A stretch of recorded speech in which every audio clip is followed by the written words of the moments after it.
வணக்கம் மக்களே, நான் தான் உங்கள் ஆர்ஜே. எல்லாரும் எப்படி இருக்கீங்க? இன்றைக்கி நம்ம ஆர்ஜே இன்ஃபோபாக்ஸ் சேனலில் பார்க்க போகிற தகவல் என்ன அப்படின்னு பார்த்தீங்கன்னா, 10,00,000 நம்ம சேமிக்க போகிறோங்க. அதுவும் வெறும் 5 வருஷத்தில். ஸோ இந்த 5 இயர்ஸில் 10 லேக்ஸை சேவ் பண்ணணும் அப்படின்ற கோலை நம்ம ரீச் பண்ணணும் அப்படின்னா நம்மளோட மந்த்லி சேலரி எவ்வளோ இருக்கணும், அண்ட் நம்மளோட மந்த்லி பட்ஜெட் எப்படி போடணும், அண்ட் நம்ம வாங்குகிற சேலரியை எப்படி பிரித்து சேவ் பண்ணணும், எந்தெந்த ஸ்கீமில் நம்ம போடணும் அப்படிங்கிற எல்லா தகவலும் நான் இதில் ஒவ்வொரு விஷயமாக சொல்லியிருக்கேன். ஸோ வீடியோ கண்டிப்பாக உங்களுக்கு பயனுள்ளதாக இருக்கும். அது மட்டும் இல்லாமல் நிறைய பாயிண்ட்ஸ் அதில் இம்பார்ட்டன்ட் பாயிண்ட்ஸு. ஸோ ஸ்கிப் பண்ணாமல் ஃபுல்லாக பார்த்தீங்கன்னா உங்களுக்கு ரொம்ப ஈஸியாகவே புரியும். அண்ட் இது இல்லாமல் நம்ம சேனலில் நிறைய மணி ரிலேட்டட் வீடியோஸ் போட்டிருக்கோம், கோல் சேவிங் ஐடியாஸ் போட்டிருக்கோம். அது எல்லாமும் பார்க்கணும் அப்படின்னு நினச்சிங்கன்னா நம்ம சேனல் வீடியோஸை போய் செக் பண்ணி பாருங்கள். அண்ட் உங்களுக்கு பிடிச்சிருந்தது அப்படின்னா லைக் பண்ணிக்கோங்க. நம்ம சேனலை இப்போ தான் ஃபஸ்ட் டைம் பார்க்குறீங்க அப்படின்னா வியூவர்ஸ் கண்டிப்பாக நம்ம சேனலை சப்ஸ்கிரைப் பண்ணியிருக்க மாட்டீங்க. ஸோ கீழே இருக்கிற ரெட் கலர் பட்டன் சப்ஸ்கிரைப் அப்படின்னு இருக்கும், அதை கிளிக் பண்ணி உங்களோட சப்போர்ட் கொடுத்தீங்கன்னா எனக்கும் யூஸ்ஃபுல்லாக இருக்கும், நிறைய வீடியோஸ் போடுறதுக்கு மோட்டிவேஷனலாக இருக்கும். அண்ட் அது மட்டும் இல்லாமல் நான் போடுற அடுத்தடுத்த வீடியோஸும் உங்களுக்கு உடனே பார்க்கணும் அப்படின்னா பக்கத்தில் இருக்க பெல் ஐக்கானை ப்ரெஸ் பண்ணி அதில் ஆல் அப்படிங்கிற ஆப்ஷன் கொடுத்துக்கிட்டிங்கன்னா இனிமேல் நான் போடுற வீடியோஸ் கூட உங்களுக்கு உடனே ரீச் ஆகும். ஸோ இப்போ வாங்க நம்ம வீடியோக்குள்ளே போகலாம். ஸோ இந்த வீடியோவில் நம்ம பணத்தை எப்படி சேமிக்கிறதுன்னு பார்க்க போகிறோம். அதாவது நான் சொல்லியிருந்தேன் இல்லையா, 10 லேக்ஸ் வந்து சேவ் பண்ணணும் 5 இயர்ஸில் அப்படின்னு சொல்லிட்டு.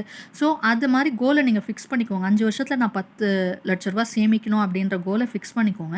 அண்ட் உங்களோட சேலரி வந்து பார்த்தீங்கன்னா மந்த்லி 40,000 இருந்தாலே போதும், நம்ம வந்து இந்த 10,00,000 ஈஸியாக சேமிக்க முடியும்.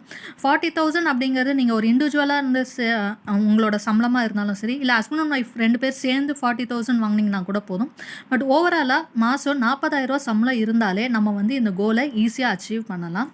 அண்டு நம்ம வாங்குகிற காசை கரெக்டாக பிரித்து நம்ம வந்து செலவு பண்ணோம், சேமித்தோம் அப்படின்னாலே நிறைய பணத்தை நம்மளால் மிச்சப்படுத்த முடியும். ஸோ அதுக்கு முக்கியமாக நமக்கு தேவைப்படுறது என்ன அப்படின்னு பார்த்தீங்கன்னா மந்த்லி பட்ஜெட். ஸோ நம்ம எப்போவுமே மந்த்லி பட்ஜெட் போட்டோம் அப்படின்னா தான் நம்ம எதுக்காக செலவு பண்ணுறோம், எவ்வளோ செலவு பண்ணுறோங்கிற எல்லா டீட்டெயில்ஸும் நமக்கு தெரியும். அதை வச்சு நம்ம குறைக்கிறதோ கூட்டுறதோ நம்மளால் என்ன பண்ண முடியும், அதை எப்படி பெஸ்ட்டாக கொடுக்க முடியும் அப்படின்றத நம்ம பண்ணலாம். ஸோ மந்த்லி பட்ஜெட்டை கரெக்டாக அரைவ் பண்ணிக்கோங்க. அந்த மந்த்லி பட்ஜெட் போட்டதுக்கப்புறமா நமக்கு நம்ம சேலரியை எப்படி பிரிக்கணும் அப்படிங்கிற ஒரு ஐடியா கிடைக்கும். ஸோ நம்ம ஸ்ப்ளிட் பண்ணிக்கணும் நம்ம சேலரி எப்படி ஸ்ப்ளிட் பண்ணணும் அப்படின்னு பார்த்தீங்கன்னா, நான் சொல்லியிருந்தேன் 40,000 ருபீஸ் சேலரி வாங்கினீங்கன்னா நம்ம இந்த அமௌண்ட்டை வந்து ஈஸியாக சேவ் பண்ணலான்னு சொல்லிட்டு. ஸோ 40,000 உங்களோட சேலரியாக இருக்குது அப்படின்னா அதில் வந்து ஃபஸ்ட்டு உங்களோட செலவு என்னவாக இருக்கணும்னா சேவிங்ஸாக இருக்கணும். அதில் 15,000 ருபீஸ் வந்து உங்களோட சேவிங்ஸ்க்கு நீங்கள் எடுத்து வச்சிடணும். பேலன்ஸ் இருக்க 25,000 தான் வந்து உங்களோட மந்த்லி எக்ஸ்பென்சஸ் இருக்கணும். இந்த 25,000 கண்டிப்பாக ஒரு ஃபேமிலி, அதாவது ஹஸ்பண்ட் அண்ட் ஒய்ஃப் 2 குழந்தைங்க இருக்காங்க அப்படின்னா 25,000 ருபீஸில் நம்மளோட மந்த்லி பட்ஜெட்டை போட முடியும். அண்ட் அதுலேயே நிறைய காசை கூட நம்மளால் மிச்சப்படுத்த முடியும். ஸோ 25,000 மந்த்லி பட்ஜெட்டில் நம்ம வந்து எப்படி செலவு பண்ணலாம் அப்படிங்கிற அந்த ஒரு ஐடியா வந்து நான் ஆல்ரெடி ஒரு வீடியோ போட்டிருக்கேன் 25,000 மந்த்லி பட்ஜெட்டு. ஸோ பார்க்காதவங்களுக்கு நான் டிஸ்கிரிப்ஷனில் லிங்க் தரேன், தேவைப்பட்டால் கண்டிப்பாக அதையும் போய் செக் பண்ணி பாருங்கள். ஸோ உங்களோட எக்ஸ்பென்சஸை இந்த 25,000 நீங்கள் கொண்டு வந்துடுங்க. அண்ட் பேலன்ஸ் இருக்கிற இந்த 15,000 தான் நம்ம வந்து சேவ் பண்ண போகிறோம். ஸோ இந்த 15,000 நம்ம எப்படிலாம் சேவ் பண்ணலாம், அது மூலியமாக நம்ம எப்படி வந்து அந்த 10 lakh ருபீஸை வந்து நம்ம 5 இயர்ஸில் அச்சீவ் பண்ணலாம் அப்படிங்கிறத பார்க்கலாம். இந்த சேவிங்ஸ்னு நம்ம முதல்ல எடுத்து வச்சிடணும்னு சொன்னேன். பிகாஸ் நம்ம அக்கௌண்ட்லேயே இருக்குது, நம்ம பேங்க்லேயே இருக்குன்னாலும் நம்ம அது ஏதாவது ஒரு செலவுனா எடுத்துரும். ஸோ அதை வந்து சேவிங்ஸ்க்கு அதில் நம்ம வச்சிட்டோம் அப்படின்னா தான் நம்ம வந்து அந்த பணத்தை சேமிக்க முடியும். அண்ட் அந்த சேவிங்ஸையும் வந்து பார்த்திங்கன்னா நான் வந்து 3ஆக பிரிச்சுருக்கேன். ஸோ இந்த சேவிங்ஸ் இந்த 15,000 ருபீஸை வந்து நான் 3 விதமாக பிரிச்சுருக்கேன். அதாவது அதில் ஃபஸ்ட்டு ஒரு 5,000 வந்து என்ன அப்படின்னு பார்த்திங்கன்னா ஆர்டி, அதாவது ரெக்கரிங் டெபாசிட்டில் நம்ம வந்து இன்வெஸ்ட் பண்ணணும். மாதம் நீங்கள் அந்த 15,000 5,000 வந்து ஆர்டியில் போடுங்க. ஸோ அந்த மாதிரி போட்டோம் அப்படின்னா நமக்கு ஒரு அமௌண்ட் கிடைக்கும், அதுக்கு இன்ட்ரெஸ்ட்டும் கிடைக்கும். நான் அதை டீட்டெயிலாக கீழே எக்ஸ்பிளைன் பண்ணுறேன். இன்னொரு 5,000 வந்து பார்த்திங்கன்னா நம்ம கோல்டு சீட்டில் இன்வெஸ்ட் பண்ணுற மாதிரி இருக்குது. அண்ட் 3ஆவதாக பார்த்திங்கன்னா இது ஏலச்சீட்டு. இந்த ஏலச்சீட்டு வந்து பார்த்திங்கன்னா உங்களுக்கு நம்பிக்கையான இடம் இருக்குது, தெரியும், நம்பிக்கையான கம்பெனி அப்படின்னா நீங்கள் போடுங்க. இல்லை எனக்கு அவ்வளோ தெரியாது அப்படிங்கிறவங்க மற்ற 2த்தில் நீங்கள் ஸ்ப்ளிட் பண்ணி உங்களோட பணத்தை வந்து சேவ் பண்ணிக்கலாம். இது வந்து ஒரு ஆப்ஷனு. பிகாஸ் நமக்கு இது நல்ல நம்பிக்கையான இடமா இருந்தால் கண்டிப்பாக இதில் நமக்கு நிறைய லாபம் கிடைக்கும். ஸோ அந்த மாதிரி இருந்தால் மட்டும் நீங்கள் இதில் இன்வெஸ்ட் பண்ணுங்கள். இல்லைனா அந்த பேலன்ஸ் 5,000 நீங்கள் உங்களுக்கு எதில் வந்து வசதியோ அதுக்கேற்ற மாதிரி ஆர்டியோ இல்லை கோல்ட் ஷீட்லையோ நீங்கள் இன்வெஸ்ட் பண்ணிக்கலாம். ஆக மொத்தம் நம்ம இந்த சேவிங்ஸை வந்து 3 இதாக பிரிச்சுருக்கோம் இதில். அண்ட் இந்த 3மே வந்து 5,000 நம்ம இன்வெஸ்ட் பண்ணுறோம். ஏன் அப்படின்னு பார்த்திங்கன்னா ஒரே இதில் இன்வெஸ்ட் பண்ணோம் அப்படின்னா நமக்கும் வந்து மோனோட்டோனஸாக இருக்கும். அண்ட் அது வந்து மொத்தமாக ஒரு இடத்துல லாக் ஆகிற மாதிரி இருக்கும். இந்த மாதிரி டிஃப்ரெண்ட்டாக நம்ம இன்வெஸ்ட் பண்ணும்போது நமக்கு தேவைப்படுற அப்போ நம்ம எடுத்துக்கிற மாதிரியும் இருக்கும். அண்டு அது வந்து டிஃப்ரெண்ட் ஆப்ஷன்ஸ் இருக்கும்போது நமக்கு மாற்றி மாற்றி நம்ம கட்டுற மாதிரி இருக்கும். ஒரே இடத்துல போய் பணம் லாக் ஆகாத மாதிரி இருக்கும். ஸோ இப்போ ஃபஸ்ட்டு இதில் வந்து ஆர்டி பார்க்கலாம். ஆர்டியில் நான் சொன்னால் 5000 போடுங்க அப்படின்னு சொல்லிட்டு, இந்த 5000 வந்து நம்ம வந்து இது 5 இயர்ஸ் சேவ் பண்ணணும்னு சொல்லியிருந்தேன் இல்லையா? ஸோ 5 இயர்ஸ் அப்படிங்கிறப்ப போஸ்ட் ஆஃபீஸில் போட்டிங்க அப்படின்னா உங்களுக்கு அதிகமான இன்ட்ரெஸ்ட் கிடைக்கும். போஸ்ட் ஆஃபீஸில் பார்த்தீங்கன்னா 5.8%. இது வந்து 5 இயர்ஸ் தான் வந்து போஸ்ட் ஆஃபீஸில் போட முடியும். பிகாஸ் 1 இயர் 2 இயர் ஆர்டிலாம் வந்து நம்ம பேங்க்கில் தான் போட முடியும். போஸ்ட் ஆஃபீஸில் போட்டிங்கன்னா 5 இயர்ஸ்க்கு தான் நம்ம போட முடியும். அண்டு இதில் 5.8% நமக்கு இன்ட்ரெஸ்ட் கிடைக்குது. ஸோ நம்ம மந்த்லி 5000 ருபீஸ் இன்வெஸ்ட் பண்ணோம் அப்படின்னா ஒரு வருஷத்துக்கு 60,000 கட்டுற மாதிரி இருக்கும். நம்ம 5 இயர்ஸ் வந்து சேவ் பண்ணுறோம் இல்லையா? ஸோ 5 இயர்ஸ்க்கு நம்ம கட்டுற அமௌண்ட் எவ்வளோன்னு பார்த்தீங்கன்னா 3 lakh ருபீஸ் வந்து நம்ம கட்டியிருப்போம். மாதம் 5000 எடுத்து வச்சாலே நமக்கு 5 வருஷத்தில் 3 லட்ச ரூபாய் நம்ம அதில் சேவ் பண்ணுற மாதிரி இருக்கும். அண்ட் அதில் அவங்க கொடுக்குற இன்ட்ரெஸ்ட் பார்த்திங்கன்னா 5.8%னா 48,480 வந்து இன்ட்ரெஸ்ட் மட்டுமே நமக்கு கிடைக்கும். ஸோ நம்ம 5 வருஷம் முடிவில் பார்த்திங்கன்னா நம்ம கட்டின தொகை ப்ளஸ் இன்ட்ரெஸ்ட்டோடு சேர்த்து நமக்கு 3,48,480 ரூபாய் வந்து ஆர்டியிலேருந்து நமக்கு பணம் கிடைக்கும். அடுத்து செகண்ட் இன்வெஸ்ட்மெண்ட் வந்து நான் கோல்டு சிட் சொல்லியிருந்தேன் இல்லையா? ஸோ கோல்டு சிட்டில் வந்து பார்த்திங்க அப்படின்னா நிறைய 11 மந்த் ஸ்கீம் இருக்குது. அதில் போட்டு நீங்கள் நகையாக வாங்கலாம், இல்லை காயினாக வாங்கணுன்னாலும் நீங்கள் காயின் சேர்த்து வைக்கலாம். இதுக்கும் வந்து நான் மந்த்லி வந்து 5000 ருபீஸ் வந்து எடுத்து வைங்க அப்படின்னு சொல்லியிருந்தேன் இல்லையா? ஸோ அந்த 5000 ருபீஸ் வந்து நீங்கள் அதே 5 வருஷத்துக்கு, அதாவது 60 மாதம் 5 வருஷம்னா அந்த 60 மாதமும் நம்ம 5000 காயினாக வாங்குகிறோம், இல்லைனா இந்த மாதிரி சீட்டு போட்டு நம்ம ஜுவல்லரியாக வாங்கினாலும் நமக்கு வந்து மந்த்லி 5000 கட்டுவோம். 60 மாதம் கட்டணுன்னா நம்ம 3 லட்ச ரூபாய் வந்து நம்ம அதில் வந்து பணம் வந்து நகையாக வந்து எடுத்திருப்போம். ஸோ இந்த 3 லட்ச ரூபாய் வந்து 5 வருஷம் கழித்து பார்த்தீங்க அப்படின்னா கண்டிப்பாக வந்து 3 லட்ச ரூபாய் நீங்கள் நகையாக 5 வருஷம் வாங்கினா கிட்டத்தட்ட ஒரு 7.5 8 சவரன் நகை வாங்கியிருப்பீங்க.